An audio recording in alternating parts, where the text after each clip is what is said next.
سعیده گوشت با منه یا نه؟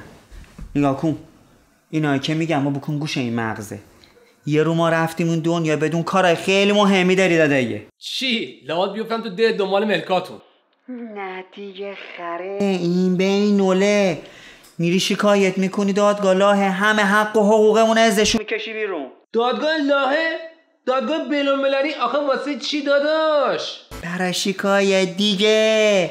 اقدس خان میبینی چه ماشینای زیر پاشه، همه را بعدی جنگیران عراق رفت از لاهه گره.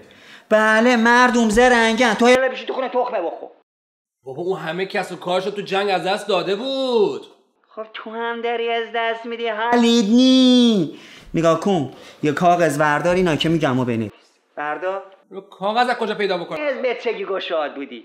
نگاه کن قرامتی مرگی زود رسی بردار. برای سر زیاد نشستن پا اخبار. مرگی خدا بیامرز ننه که قوه تخیل خوبی هم داشت. قبل جنگا برداشته بود پیش بینی کرده بود. مرگی ناگوار اون گربه سیاییه. میتونی برای PTSD هم یه چیزی بگیری؟ این آخر یه موجی شده بود در بده. خره اینا همش اسکناسه.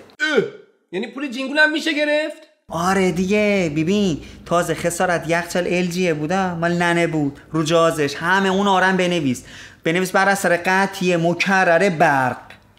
آره ببین یه قابلم قرمه سبزی هم بنویس توش نابود شده بود. همه به پول نزدیک کن. خدا بیامرزتتون. حالا فهم کنید چقدری بدم؟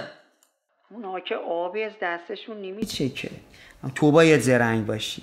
نیاهون قشنگ ها راستی کرایه تاکسی تا دادگاه که میری همه رزشون بسون. چشم. ببینم چی کار میکنی. خونه واداره میخوام همچین سر بلند کنی. چشمون به لطف و کرمی اون دست داده. ای داخل بخور خوف بخوری.